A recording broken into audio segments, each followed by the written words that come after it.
Welcome back to Human Edge podcast, the space where we open private diaries of leadership, the grief, the conviction, and the choices that shape how we belong to each other. Today's conversation carries weight. Before COVID, Dr. Levi Cherio lost people he loved, five people he loved, including his father and his fiancée. Not from lack of love, he says, but from lack of access to healthcare. That loss is the origin of everything he has built. Dr. Levi is the CEO and the founder of Doctors Explain Digital Health, Group CEO of Digital Doctors College, a medical doctor, a researcher, and what he calls a digital health troublemaker. Based in Nairobi, Kenya, he's building a future where healthcare is determined by human need, but not by postcode or paycheck.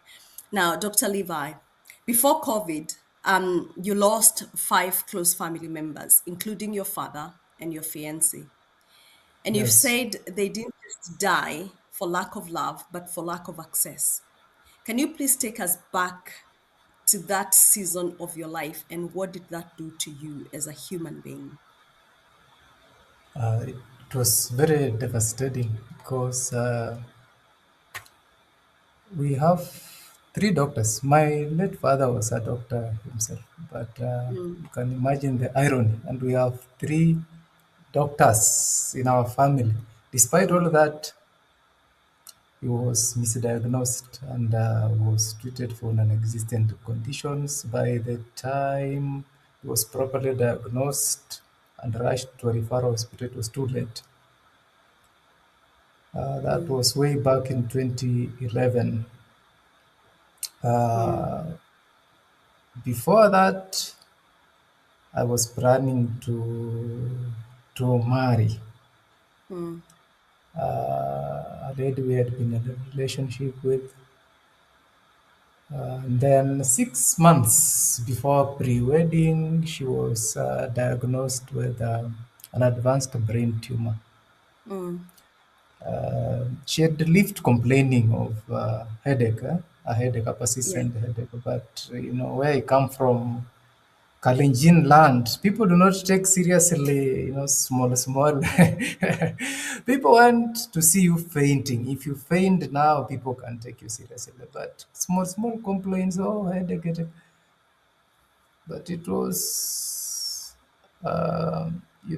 it was ignored until it was too late. Unfortunately, we lost her.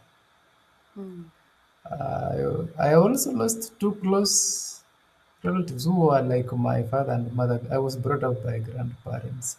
mm, Similar fates, things, conditions, circumstances that need not be killing anyone in this day and era.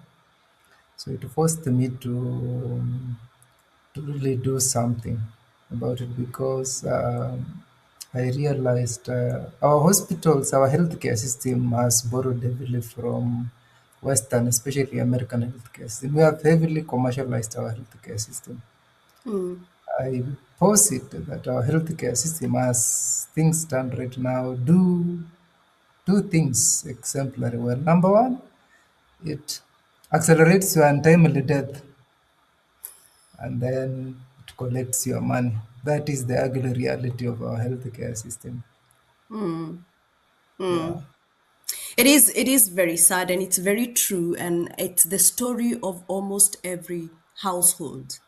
Just So, before this conversation started, I said you mentioned one hospital and I it gives me almost PSTD because I remember, and that's not long ago, that is in 2020 mm, 23, as a family what we had to endure, and it's doctors taking decisions in their own hands and not giving the family or the patient the option to decide, I have got cancer, these are the choices I've got. It They know, they decide they're not telling anybody, they decide they will not treat, they'll just do comfort care. And it just took a family member who's looking into the hospital, whatever, and say, excuse me, carcinoma means something. what's going on here? It was too late, and I felt like we were robbed of decisions. So what you speak of is not unfamiliar to many families, and I am just wondering what is. So you founded a startup to address this from a place of pain, and you've Exactly. obviously, yeah, you've chosen to not just stay in grief, but to let grief inform you how you make decisions moving forward. So and you say this, I've stopped waiting for the rain to be and became the rainmaker. What did that moment of decision actually feel like inside of you, when grief stopped being only something that happened to you, but something you would build from? What was that moment like? You see, it was mixed feelings, but above all, I realized that I had two options. I could wallow in pity, you know, or choose to do something tangible and help others not go through the pain that I went through. So, having been in an hospital, I know exactly what you know what goes on and the shortcomings in our healthcare system, how inadvertently the system ends up killing you. That is it's very sad.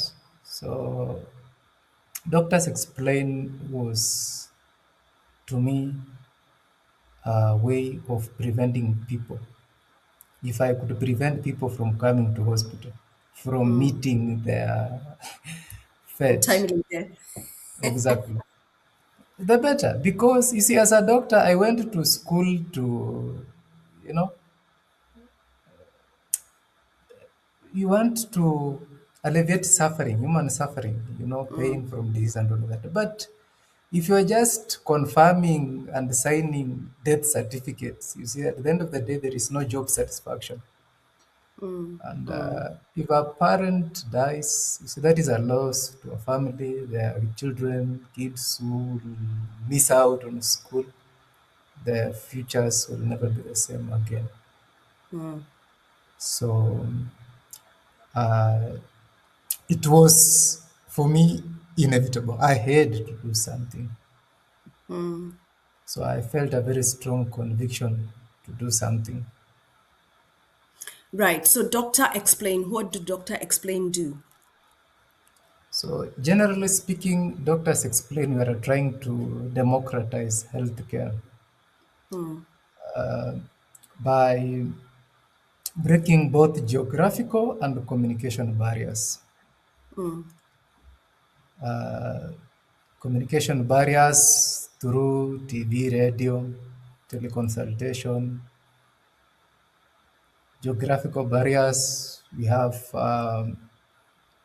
telehealth and telemedicine systems that we license to small clinics and hospitals so that we can enhance comfort, convenience, and timely access to life-saving healthcare. But above all, our most important flagship program is promotive and preventive patient education materials. We usually post. If you check it is for the last 2 days, I have not been feeling very well. Otherwise, we usually post aggressively, at least 10 posters. We use our own resources. At least I've infected about 10 doctors. We are now a team of 10 doctors. We volunteer our time. We offer free consultation to patients. We want you to stay at home. Hapana kuja huku ovyo ovyo, maybe ajali kulete Yeah. because the system, mi naweza kuwa niko na nia mzuri but by the time unafika kwa mikono yangu unaona huko umecheleweshwa huko kwa Bay Area, wapi wamekuzungusha insurance, by the time you meet the patient it is usually too late. That's true. Is something being done in the country as a whole to really stop this, because, and I know you said it very well, we have borrowed heavily from the Western way of doing things. I remember Exactly. growing up, access to healthcare was not this complex, and that not many years ago. That we're going back, that is something years back, and the healthcare was accessible. It wasn't so expensive, it was accessible. You know, the healthcare clinics were being run and they were everywhere and they were being supported by the government. I don't know when that changed, because in the 90s then everything has kind of changed and it's gotten worse in the from 2000. It just worse, it gets worse and worse, to the point where the humanity in us is being eroded, because if I find you in an accident, I don't want to take you to hospital, because then I'll be forced, if I'm leaving you there, to be the person who is either coping a certain amount of money or some, which then means I just watch an accident and I just walk away. It makes me sad. When It's did we very get sad. there? When did we get there? Is something being done internally in by you guys in the medical profession to say this is not okay? I think it is the general society. You see, as a country, for for the last, I believe, karibu 20 years, for the last 20 years, okay. You see, this insistent on grades. If you get an A Mm, medical school, so mm, it has resulted into a clique, you know, a generation of medics who mm, are not empathetic, so rogue elements have ended up into the healthcare system. People who by nature are soldiers. They are supposed to be fighting Al Shabaab, but they are in our hospitals, and there are many, unfortunately. um, and then now, medicine is a quick get rich scheme. With two, mm, 3 months salary, you can afford to live in Runda. You can afford a V8. I think those two critical factors have. They are killing people. In short, mm, they are killing people. And as a people, as a society, most of us lack the courage of being honest to ourselves above all, mm. which makes it impossible to be honest to others. So we condone, Yeah, yeah. yeah, Which is very sad, because, as you said, the profession is meant to alleviate suffering, to make exactly. prolong human life and make it better. I mean, we are talking of longevity, like technology that are coming up to advance our longevity and all this. The Western medicine, and it's funny you say, because we follow their steps, but we are a decade behind, because I Yeah. think Western medicine now has woken up to, oh, we just reactive, reactive, reactive. Let's go back to what we used to do, which is preventative medicine. We're not there yet, Yeah. because the pharmaceutical are big and they drive a whole lot. But people are starting to awaken in their consciousness about preventative health, which makes me laugh, because as we grew up, you and I would know, your grandmother would say, if you have a toothache, go outside there, grab that herb, brush your teeth, and it will be okay. Yes. That was very much preventative, and we also didn't go to pharmaceutical. We used just what we had. It's almost unheard of now. They will laugh, they will think that you're going to a witch doctor doing the herbal medicine, which is ridiculous. So things has changed significantly, but you're a man of depth. And when I was trying to research about you, you've used a lot of proverbs, which I love. One of the things they had Well, said, I have a hobby of writing. I also write when I have some extra time. And that's I was lovely. brought up by African grandparents, so at least I inherited some of their wise sayings and proverbs. Yeah, you are a man of depth, and you do use a lot of proverbs, and I do love that. One of the proverbs you say is that your grandmother would say, a hyena dies not from hunger, but from wandering. You've described your family as wandering into a jungle of preventable deaths. And I dare say that is a country that is wandering in a jungle of preventative deaths. How many families are still wandering today? And what is Dr. Explain doing to really hand them a map? Yes, so far, directly, the stats that we have directly helped at least 100,000. We started in 2000, Mm, so 100,000 we divide amongst ourselves. We are a team of 10 mm, right now, and indirectly we can say at least 1M. We okay. have, yeah, at least 1M. We have since launched a dedicated specialty medical television, and we have partnered with the 5 specialty medical TV channels, which are international, including Better Health that is based in USA. We Yeah. have 2 from USA. England, we do not have. We have radios, the 3 radio stations from BBC. Mm, Unfortunately, we have not incorporated real-time analytics to assess how many people actually view or are benefiting from these programs. mm, But we are in the progress of creating our own local contents. 10 of us, we have a Kikuyu guy. He can educate his fellow Kikuyu men and women. I can mm. teach my fellow Kalenjins, Aluo, the same. That is what we want. I believe we will reach even more people. Amazing. And that's really great that we are also not just, we are using not the national language, but our local languages to reach out to people Exactly. that generally would struggle. And I come back to yet another proverb you've talked about. Actually, not more, this is the depth of your thinking about healthcare should not be determined but by our postcode or our paycheck. It should be a right for everybody to really just access healthcare. So I uphold the work that you guys are doing to be able to reach out to the communities that are really in the rural setting that are not able to get to you. But can I ask, and I know you've said you haven't done analytics, when you get the telehealth calls and stuff, are you getting telehealth calls from somebody who's in Nairobi, but I can't be bothered to go to my GP because it'll gonna take me some time? Or are you getting Mm. telehealth to that woman in middle of nowhere that just like, well, I heard of these doctors, let me call someone?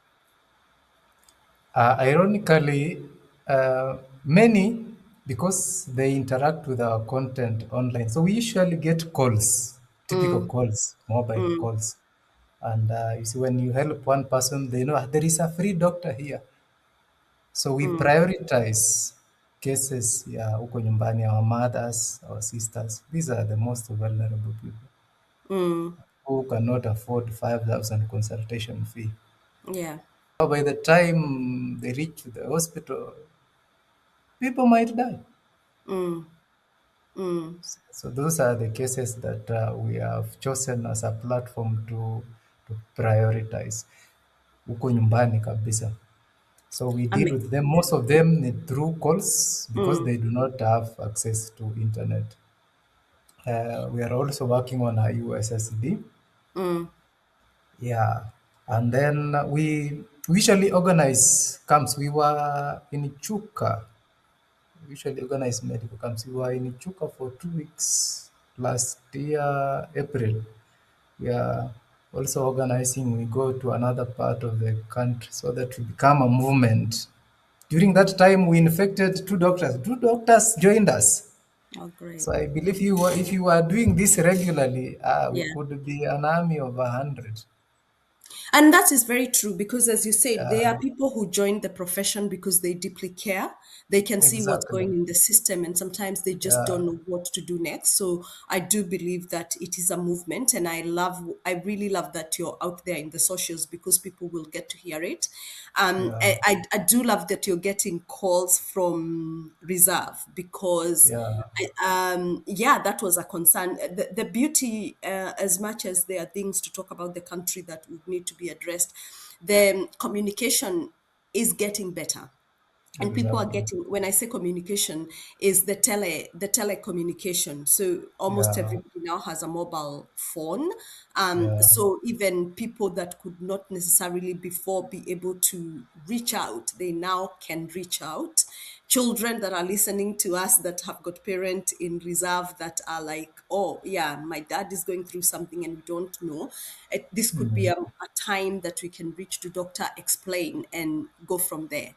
You don't yes, only do doctor, explain to us, and we should have started from here. The work that you do in general, the college that you have, what is it that, as Dr. Cherio, you're bringing up in the startup? Because it's not only doctor explain, and it's not about just yeah. tele TV. Yeah. So, as I had explained, we radio, TV, specialty medical content. We have 8 dedicated radio stations: cancer, nutrition, biology, and then we have Doctors Explain FM now, which broadcasts general content. So we also run a Doctors Digital College because we realize in the progress. Immediately, we launched our clinic management system and our hospital management system. So our fellow doctors do not have, most of them did not do computer studies. I think one university only here in Kenya, that is in Kisumu, Nyanza, the medical college in Nyanza, I think that is the only one that offers computer with the medicine and surgery, but the rest of the country.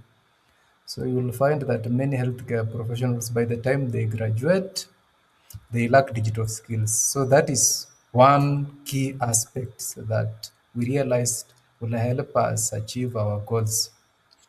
So we offer free courses for the time being. We do not charge anything. Certification courses, both for healthcare professionals and also patients, so that we can introduce them to digital health, so that they can interact with the digital platforms comfortably. Um, Another thing that we are also doing is partnering with, because we realized we cannot do this on our own. So our major partner is KUTRH, the name that I know what usually happens there. It is just a name, and then it is a work in progress.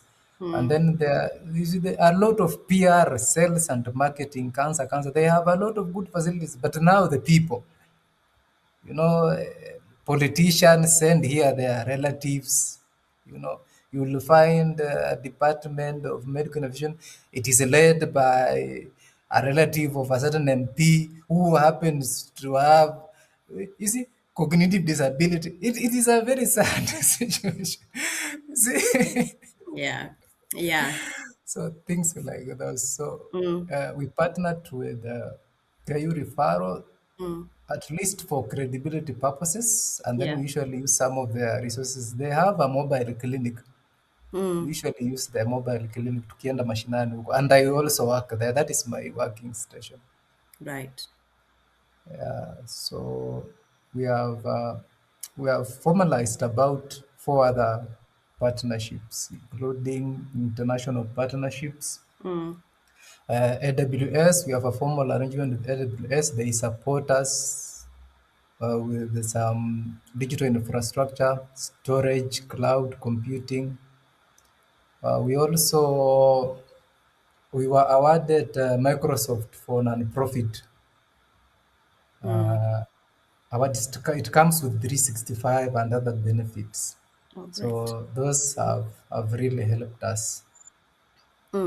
Which is Yeah, interesting, because Kenya is very tech tech aware, if I may yeah, say, tech aware country.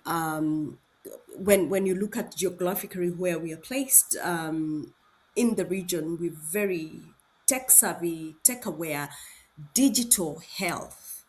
yeah, We are decades behind. Is there any progress from the public sector that you can see, and even the private sector that you can see, to really moving digital? Because We are in the era of AI. It's not when AI comes. AI is here. But AI will not have so much impact if really tech is not the thing.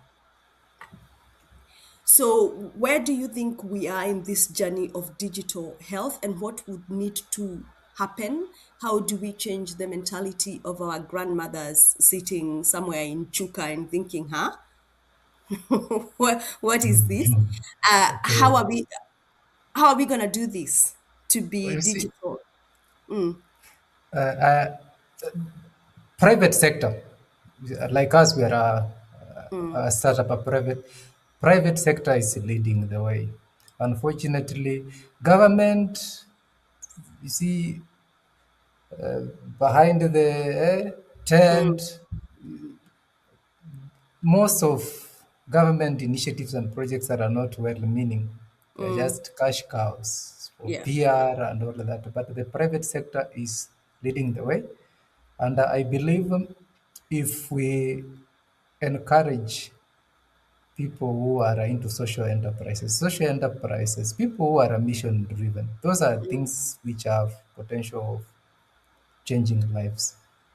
Because most of my peers who are in this space, we tend to, take the technology to the people who really need it and then help them interact with it, make it part and parcel of their lifestyle, patient journeys.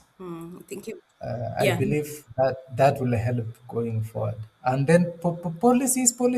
We have the most beautiful, constitution. We have Digital Health Act. But now, when it comes to, the implications, people will be given 2, 3 million US dollars, and then, yeah. Things happen. It's exactly the things beauty happen. of where we Corruption, yeah, generally speaking, the corruption. beauty of where we live, which is really sad. I really Yeah, it's hope very that sad. It's very sad. mm, It's a business. People no longer care about people's lives. yeah, And the yeah, worst now sector to embrace that culture is healthcare. Healthcare, you see, when I was growing up, there was a time I was bitten by a dog. So I was taken to the hospital. I had fainted, but I was told he- just nearing the vicinity of the hospital, I woke up. During those times, the sight of an hospital was hope. So you could yeah. see healing. But Mm. nowadays, even personally, I am a doctor. Like Kini, I will only be taken to an hospital when I have fainted, not when I am awake like this, because I know what they can do to me.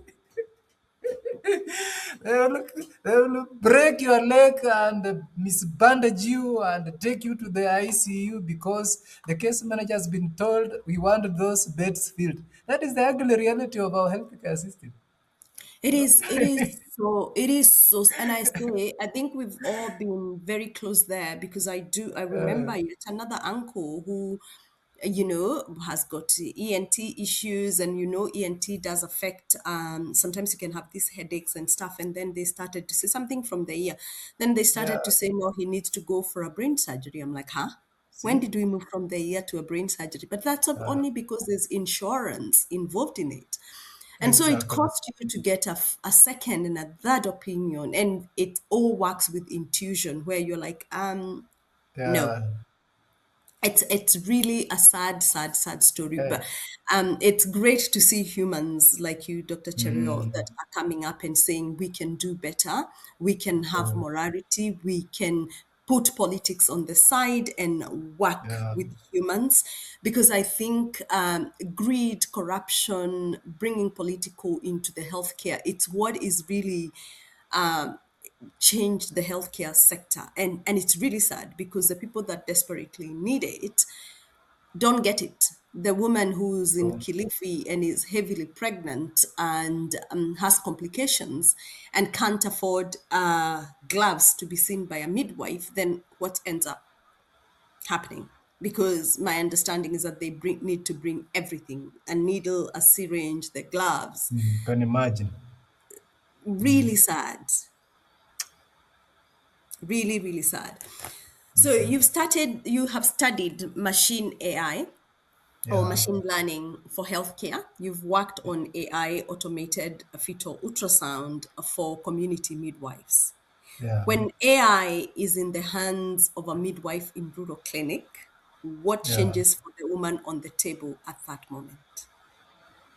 That is another big challenge that we are having.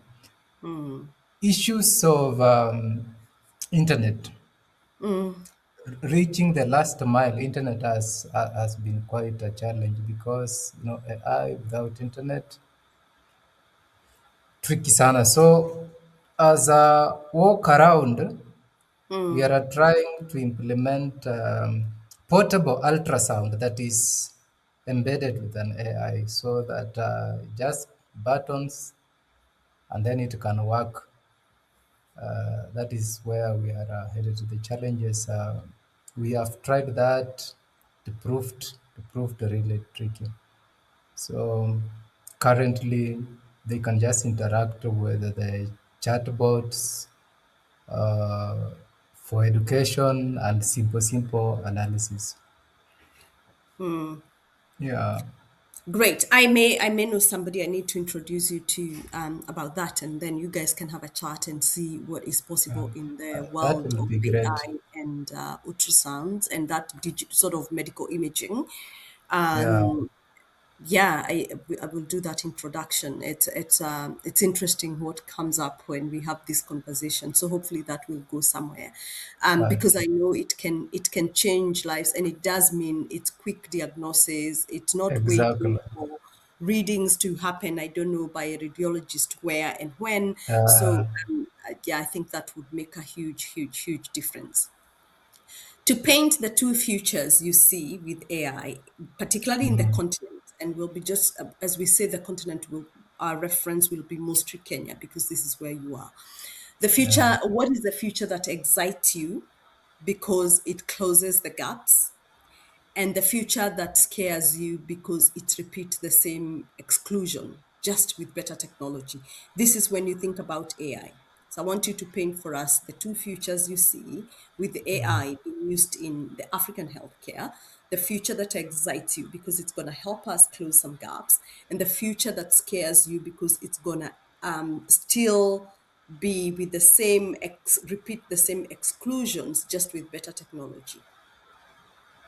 So I believe the greatest impact that AI and digital health technologies will have for the foreseeable future is access. It will enhance accessibility, especially as far as triaging is concerned. So you see, that is the most important thing. If you can know your symptoms before you come and see me, Mm, you developed us.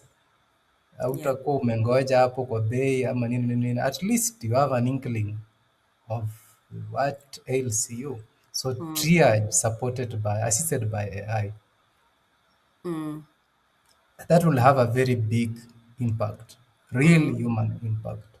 What mm, worries me most, and from experience, um, AI models that we end up integrating and using from Western countries, the yeah. bias. Yeah. Sometimes you ask it to generate an image of an African, it insists it generates an image of a white woman. So bias Yeah. and in algorithms. Mm, So if we can develop our own large language models as a continent. You see, the president confessed the other time, we do not have power to support data centers here in Kenya. mm, So challenges like those, but the government is trying. I think there is a nuclear power plant work in progress in Luo Nyanza. It might help address that, and then so we can train our own models from ground up so that we can address the algorithm bias. You can imagine, and I've written a novel on this. There is mm, a main character, a young lady called Jerry. mm, Yes, I will share a link with you. Yes, it is a young lady, you see, a teen fictitious novel.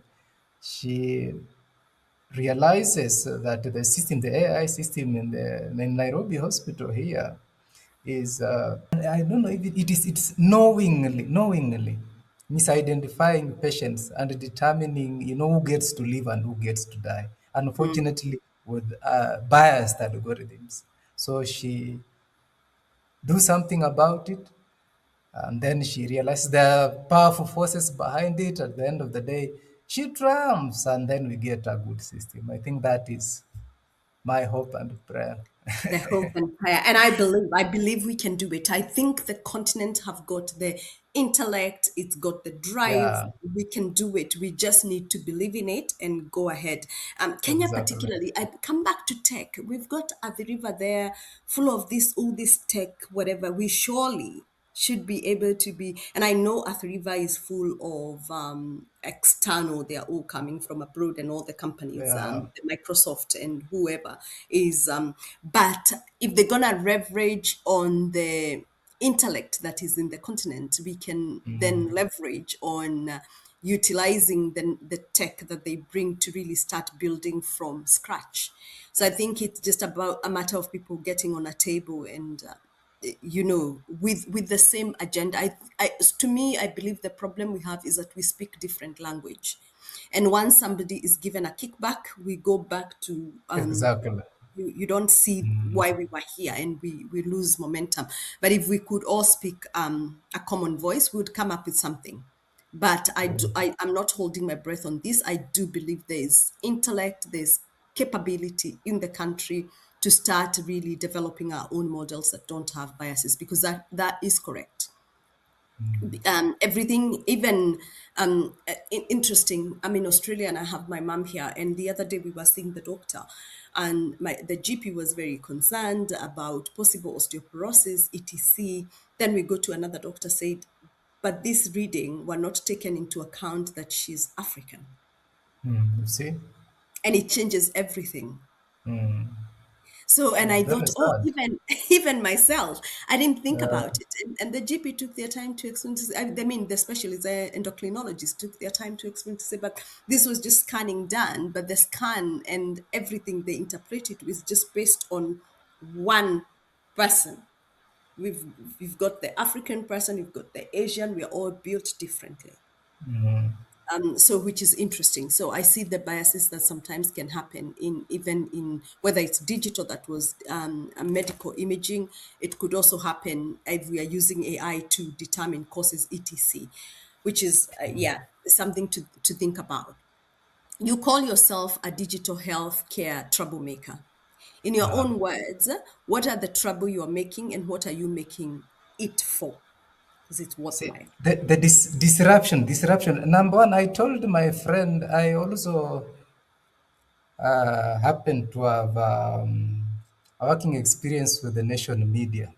I used to write to them as a columnist some time back, and Yeah. then our work relationship was not very healthy. So Mm, I promised them uh, I'll take them all out of business. So medical TV mm, leverages AI. We are building, we have integrated vertical integration. We are using IPTV.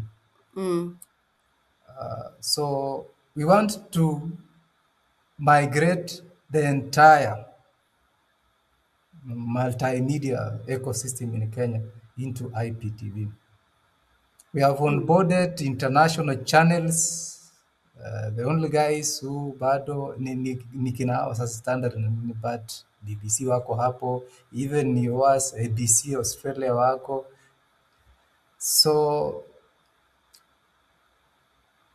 that is very personal to me, especially democratizing content. Now we have chosen to make it a specialty broadcasting platform for medical and healthcare content. We wanted to enable even small clinics to convert their existing digital infrastructure. You only need a computer, like for you, the way you are using StreamYard, to broadcast live, and a TV channel. You can use auto DJ when you are not online. And then people can continue consuming your healthcare content. So we want to democratize TV and radio. So such problems have gotten me into hot water. I've walked out into meetings. Kuna wazee wamekuja kuja huku kutoka Safaricom wanataka kunifinya kitu kidogo. I'm very okay. Sijakubali hiyo kitu kidogo. You are So man, you're a man of strife, you're a man of determination, you're deep, but yeah, not only are you deep, you're very driven, and you're driven by, from wherever I sit and what I can hear, is about ethics, but it's also about integrity, but it's also a personal drive to bring equity into the exactly. healthcare system. What drives that? And I know you've had loss. So I know there's grief and there is anger. But it's Yeah. not everybody who goes through grief and goes through anger that comes to this point. What drives that? Who raised you? How were you raised? What is this that has put that foundation of equity, integrity, drive, and strive, and saying, I'm not stopping, I'll keep going, doesn't matter whoever is coming for me, we can meet. Where is that coming from? I was raised by two very overly generous grandparents. We used to cook a lot of food in anticipation that neighbors will come and then we will share. I used to steal food for my friends, you know, and then we were not that well off, but the little we used to have as a family, we used to share. So I was brought up in an environment that does not believe in class. I have a very big problem with the class. If you go to a mock, kuna mambo ya class. You die, you Yeah. die. There is no class. So these things of class, I have a very big problem with it. So that is why I believe every life matters. It doesn't matter the social status of a person, however much poor they are, if they die. There are people who lose a parent, a loved one, and they will suffer.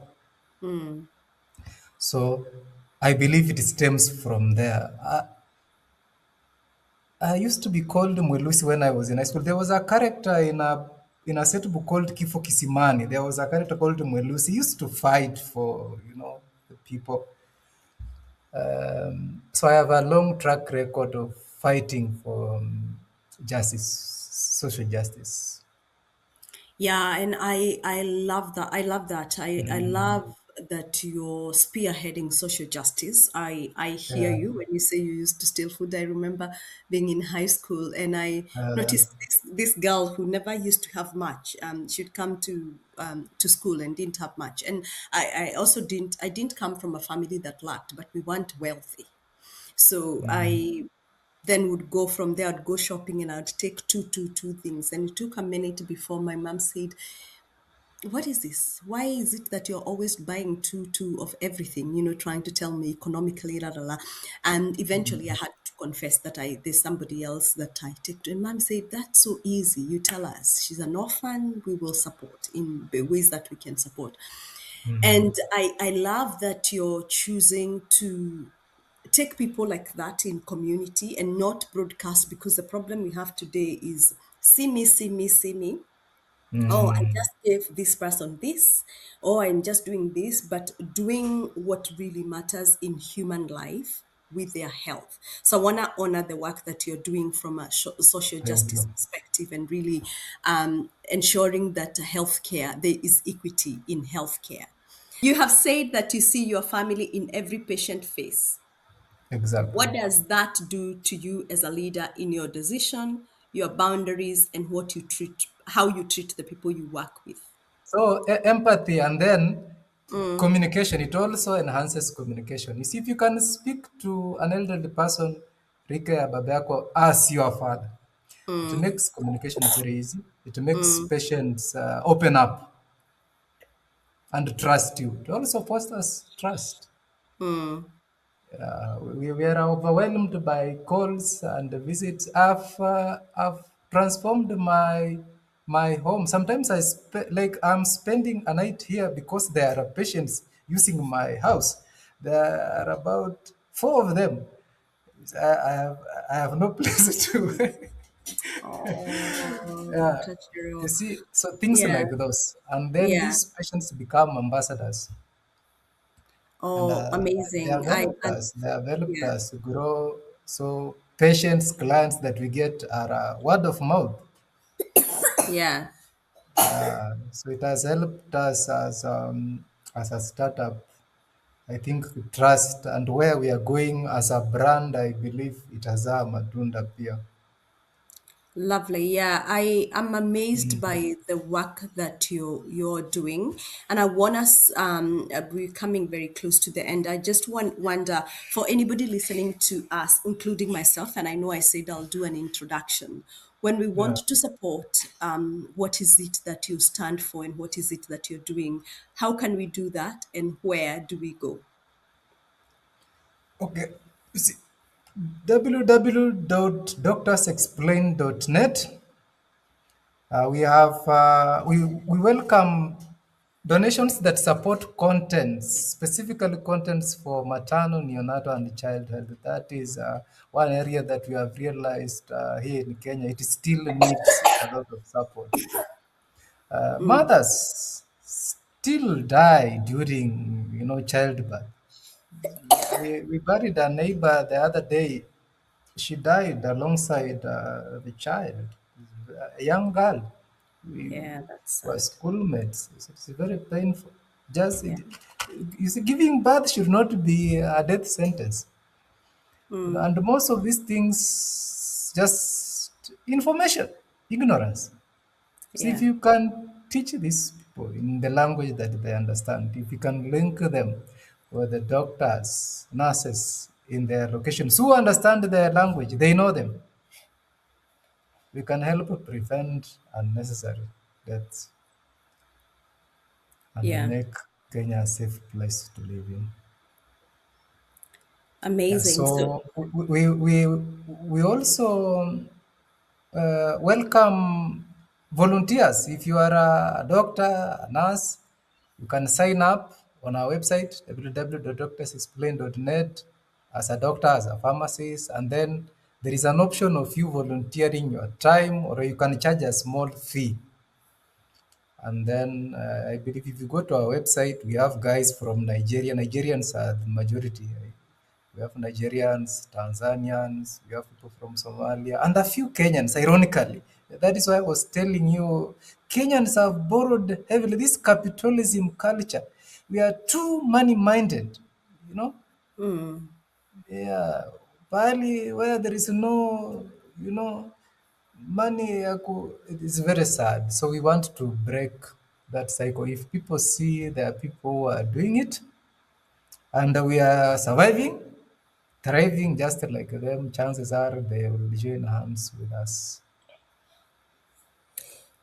amazing. I am sure there are Yeah, people who are listening to us who will be very much willing to help and support. yeah, I will talk to you in some of the areas that I think I could fit in with the support of, but particularly for country, for me, my love and whatever goes to children. So anything I could do. So I believe they come to the world innocent. yeah. And if we can set the foundation right from birth all the way, it will make a huge difference, and it will stop us having a country where, as adults, they don't have the foundation, and so they are still hands out. If we can True, build the foundation from here, we are growing a healthy country, but also a wealthy country, because then when you got health, you've got the wealth.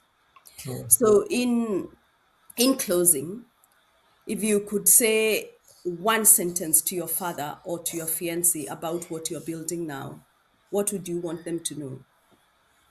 So I want them to know that their untimely deaths were not in vain, and I'm committing the rest of my life to preventing others from going through similar fates. Thank you, Dr. Cherio. I appreciate your time. I appreciate your humanity. Thank you for what it is that you're doing with Dr. Explain. And thank you for really bringing the integrity, the equity into the healthcare sector in Kenya. If you're listening Welcome. to us, Please make sure you go and follow Dr. Explain, and make sure you reach out to Dr. Cherio. He's very approachable. He's also on LinkedIn. Please link up and get to really support humanity. If you're Kenyan abroad and you're a doctor and you're a nurse, and we have got so many of you out here, please reach out. Let's support the community where we come from. Thank you. I appreciate your time. I appreciate your time too. And thanks too